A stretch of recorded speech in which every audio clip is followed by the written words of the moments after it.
हाय दोस्तों, नमस्कार। मैं अपने YouTube चैनल पे आप सबका स्वागत करती हूँ। मैं भोले बाबा की भजन सुना रही हूँ। ये भजन आप लोग को कैसी लगी कमेंट में बताना। मेरे भोले बाबा को नाड़ी मत समझो, मेरे भोले बाबा को नाड़ी मत समझो, मेरे भोले बाबा को। मेरे भोले बाबा के हाथों में डमरू, मेरे भोले बाबा के हाथों में डमरू। डमरू को देख कर दाढ़ी मत समझो, मेरे भोले बाबा को नाड़ी मत समझो, मेरे भोले बाबा को। मेरे भोले बाबा के अंग पे मृग छलवा, मेरे भोले बाबा के तन पे मृग छलवा।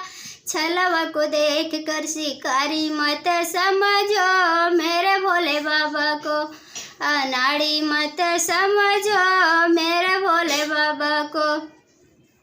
मेरे भोले बाबा का झोपड़ी में डेरा, मोर मेरे भोले बाबा का झोपड़ी में बसेरा।